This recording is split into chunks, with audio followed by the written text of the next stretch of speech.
Sharp global academy MEC CEC BCom BBA చదివే విద్యార్థులకు #1 coaching academy for CA CMA CIMA ACCA CMA US professional courses. ఇప్పుడు మనం మానసిక మాట్లాడుకున్న బాధ్యతలు అయిపోయినాయి. మీరు అసెంబ్లీ భవిష్యత్తు మీది 2047కి. అమ్మా మీకు ఎంత వయసు అమ్మా నీకు?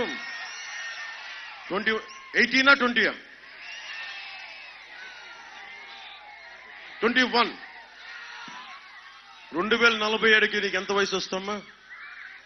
ఆల్మోస్ట్ మీకు ఒక 40 ఏళ్ళ పైన వస్తాయా? మీకు అప్పుడు పిల్ల పాప బిడ్డలంతా ఉంటారా? ఉన్నప్పుడు ఏం చేయాలమ్మా? మీ భవిష్యత్తు, మీ బిడ్డల భవిష్యత్తు కోసం నేను పనిచేస్తున్నా. మీ బిడ్డల భవిష్యత్తు కోసం ఆరోగ్యమైన పరిసరాలు ఉండాలి కదమ్మా. తాగునీటి అవసరాలు ఉండాలి కదా. ప్రతి చేనుకి నీరు, ప్రతి చేతికి పని.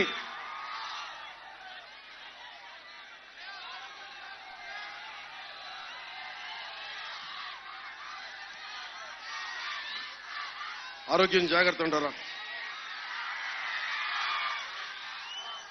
నేను కూటమి ప్రభుత్వం నుంచి నేను మీకు మాటిస్తున్నా, నేను మీకోసం ఒక సర్వెంట్ లీడర్లా పనిచేస్తాను. సేవా నాయకత్వం. మీ సమస్యల కోసం నేను వచ్చి గంతిప్పుతాను. నేను ఎన్ని సంపాదించుకున్నా తృప్తి లేదు. ఒక సుగాలి ప్రీతి 14 ఏళ్ల బిడ్డ చనిపోతే, వాళ్ళ దివ్యాంగురాలైన వాళ్ళ అమ్మ ఏడిస్తే, కర్నూలుకి పోతే మీలాగా 1.5 మంది జనం గొంతిప్పితే అది నాకు చాలా పెద్ద అధికారం ఇచ్చింది. అధికారం లేకుండా అధికారం ఇచ్చింది. అది మీ గుండెలు ఇచ్చిన స్థానం మించిన అధికారం నాకు ఏది ఎక్కువ కాదు. రాజ్యాధికారం రేపొద్దున వచ్చిన రోజున భవిష్యత్తు మీకోసం పనిచేస్తాను. ముఖ్యంగా యువత మీరున్నారు.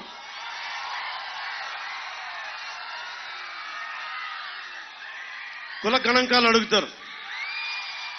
మిమ్మల్ని ఏం అడుగుతారు? కాస్ట్ కుల గణాంకాల్లో మీరు ఏ కులం, మీరు ఏ వర్గం అని అడుగుతారు. ఎవరన్నా సరే ఇక్కడున్న ఆడపిల్లల్ని కానీ, యువతని కానీ, అక్కడున్న యువతరాన్ని కానీ, మీకు ఏ స్కిల్ ఉంది? మీకు ఇష్టాలు ఏంటి? మీకు ఏమి నేర్చుకోవాలనుంది? మీకు ఏమి నేర్చుకుంటే డబ్బులు సంపాదించాలని ఉంది? అది ఎవడన్నా సరే గణాంకాలు తీసుకున్నారమ్మా ఇప్పుడు దాకా? ఒక్క భారతదేశంలో ఒక్క ప్రభుత్వం తీసుకుందా? అది కూటమి ప్రభుత్వం చేసి పెడుతుంది మీకు. నన్ను చూడండి, నేను మీ అంత చదువుకోవాలా? నేను కావాలని ఇంటర్మీడియట్తో ఆపేశా. ఇంటర్మీడియట్ డిస్కంటిన్యూ చేశా. ఎందుకంటే నాకు నచ్చల. చెప్పే చదువుకి నాకు లోపల ఇంట్రెస్ట్కి సరిపోలా. అందుకని చదువును వదిలేశాను. కానీ నేను చదవడం ఆపలా, నేర్చుకోవడం ఆపలా. చిరంజీవి గారి దయ, మెగాస్టార్ చిరంజీవి గారి దయ, ఆయన పుణ్యమా అని నాకు యాక్టింగ్ స్కిల్ ఒకటి నేర్పించారు. ఆ స్కిల్ నేర్పిస్తే ఎన్నో నేర్చుకున్నాను. నేను ఒక సినిమాటోగ్రఫీ నేర్చుకున్నాను, స్పెషల్ ఎఫెక్ట్స్ గురించి అవగాహన చేసుకున్నాను, స్క్రీన్ ప్లే గురించి అవగాహన చేసుకున్నాను, యాక్టింగ్ స్కిల్స్ నేర్చుకున్నాను, ఆర్ట్ డైరెక్షన్ గురించి అలవాటు చేసుకున్నాను, ప్రొడక్షన్ డిజైన్ గురించి అర్థం చేసుకున్నాను. ఇన్ని అర్థం చేసుకుంటే నేను కొత్త వారికి అవకాశం ఇవ్వగలిగాను. నేను ఒక్కడిని సినిమా తీస్తే రోజుకి 500 నుంచి 600 మంది అన్నం తింటారు, ఇంటికి డబ్బులు తీసుకెళ్తారు. ఒక్కడికి స్కిల్ నేర్పిస్తే. అలాంటిది నేను నా జీవితంలో పెద్ద కోరిక, మా నాన్నగారి కోరిక ఏంటంటే, అరే కళ్యాణ్ గారు సరిగ్గా చదవట్లేదు, వీడికి మా నాన్న కోరిక నన్ను ఒకటే, కనీసం నువ్వు డిగ్రీ పాస్ అవ్వరా నువ్వు? నేను ఎట్లాగా SIకి వెళ్ళైపోయిన కానిస్టేబుల్గా వచ్చి అసిస్టెంట్ ఎక్సైజ్ సూపరింటెండెంట్గా రిటైర్డ్ అయ్యాను. నువ్వు కనీసం SIగా ప్రారంభిస్తే కనీసం నువ్వు DSPగా రిటైర్డ్ అవుతారు. అదేరా నా కోరిక. మా నాన్న ఉంది. మా నాన్నకి నేను దురదృష్టం, నేను నాకు చేయలేకపోయా. కానీ నేను పోలీస్ శాఖకు చెప్తున్నా, నేను పోలీస్ శాఖకి ఇచ్చేంత గౌరవం, అది మా నాన్నకి ఇచ్చినంత గౌరవం పోలీస్ శాఖకి ఇస్తాను. చాలా గౌరవిస్తాను పోలీస్ శాఖ. ఒక కానిస్టేబుల్ నుంచి ఉన్నతాధికారి వరకు ఎందుకు గౌరవిస్తానంటే, ప్రతి పోలీస్ చొక్కాలోనూ సర్వీసెస్ లో ఉండే ప్రతి వ్యక్తికి మా నాన్న తాలూకు కష్టాన్ని చూస్తాను. అందుకని మీకు రావాల్సిన టీఏలు కానీ, డిఏలు కానీ, మీకు సరెండర్ లీవ్స్ కానీ దాదాపు 750 కోట్లు రావాలి. ఎన్నికల్లోపే రావడానికి ప్రభుత్వానికి పిలుపునిస్తున్నాను. రాని పక్షంలో రాగానే మొట్టమొదటిగా బాధ్యత మేము తీసుకుంటాం. వారాంతపు సెలవులు ఉండాలి పోలీసులు మనస్ఫూర్తిగా కోరుకున్నాం. అలాగే భవన నిర్మాణ కార్మికులకి ప్రత్యేకంగా అండగా ఉంటాం. ఇది కూటమి చెప్తున్నది. యువతకి స్కిల్ డెవలప్మెంట్ శిక్షణ ఇచ్చి వారి కాళ్ల మీద వారు నిలబడగలిగే చేయటం, తద్వారా ప్రతి చేతికి పని కల్పించడమే ఎన్డీఏ కూటమి తాలూకు లక్ష్యం. చేతి వృత్తులు, కుల వృత్తుల్ని పరిరక్షించడమే కూటమి లక్ష్యం. కూటమి అధికారంలోకి వచ్చిన వెంటనే మెగా డిఎస్సి విడుదల చేస్తాం. ప్రతి సంవత్సరం క్రమం తప్పకుండా జాబ్ క్యాలెండర్ ని విడుదల చేస్తాం. 50 సంవత్సరాలు నిండిన బీసీలకి నెలకి 4,000 చొప్పున పెన్షన్ 1వ తేదీనే ఇంటి వద్దన అందజేస్తాం. స్కూలుకు వెళ్లే ప్రతి విద్యార్థికి జగన్ చెప్పే అమ్మఒడని చెప్పి 2 విద్యార్థులు అంటే అమ్మ ఒక్క ఆ బిడ్డ ఇలా ఉండ ఈ కథలు కాకుండా ఎంతమంది ఉన్నా కానీ సంవత్సరానికి బిడ్డకి 15,000 చొప్పున ఎంతమంది పిల్లలుంటే అంతమందికి ఆ డబ్బులు వాళ్ళకి వస్తాయి.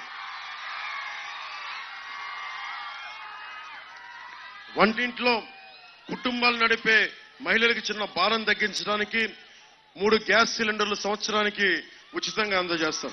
ప్రతి రైతుకి సంవత్సరానికి 20,000 రూపాయలు ఆర్థిక సహాయం అందిస్తాం. ప్రతి మహిళకి నెలకి 1,500 రూపాయలు అందజేస్తాం. మహిళలకి ప్రత్యేకించి ప్రతి బస్సులో ఉచితంగా మీ ఆధార్ కార్డు ఉంటే చాలు మీరు ఉచితంగా ప్రయాణం చేసే సౌకర్యం కల్పిస్తాం. అలాగే ఆటో డ్రైవర్లకు ఇబ్బంది కలగకుండానే ఉంటుంది. ఇది పేదల కడుపు నింపడానికి అన్నా క్యాంటీన్లతో పాటు అమ్మ డొక్కా సీతమ్మ మాకు అన్నం పెట్టు తల్లి అంటే అలాంటి డొక్కా సీతమ్మ క్యాంటీన్లు కూడా ప్రారంభిస్తాం. ముఖ్యంగా స్థానిక సంస్థల ఎన్నికల్లో 34% ఉన్న బీసీ రిజర్వేషన్లని జగన్ వచ్చి 24% చేశాడు. దాన్ని తిరిగి 34% పునరుద్ధరణ చేస్తాం. బీసీ, ఎస్సీ, ఎస్టీ, మైనారిటీ నిధుల్ని వారికే ఖర్చు చేస్తాం. ఎట్టి పరిస్థితుల్లో ఆ నిధుల్ని దారి మళ్లించమని తెలియజేసుకుంటూ ఈ ఎన్నికలు 13 రోజులు భవిష్యత్తు మీది. మనం ఖచ్చితంగా గెలిచేస్తున్నాం, అనుమానం లేకుండా గెలిచేస్తున్నాం. జగన్ ఓడిపోతున్నాడు. వాసు గారు ఓడిపోయిన తర్వాత వాసు గారింటికి మనం రోడ్డు వేయిద్దాం. ధర్మరాజు గారి చేత రోడ్డు వేయించే బాధ్యత సొంత ఇంటికి ఆయన ఎంచుకోలేపాడు, ధర్మరాజు గారు వేయిస్తారు. పుట్ట మహేష్ యాదవ్ గారు మనకి కాంటూర్ సమస్యలు కానీ లేదంటే కొల్లేటి సమస్యలు కానీ యువతకు ఉపాధి అవకాశాలు కానీ స్కిల్ డెవలప్మెంట్ సెంటర్స్ కానీ ఆయన్ని ముందుండి తీసుకెళ్తారని తెలియజేస్తారు. సుమన్ టీవీలో మీ పర్సనల్ అండ్ బిజినెస్ ప్రమోషన్స్ కోసం కింది నెంబర్కి కాంటాక్ట్ చేయండి.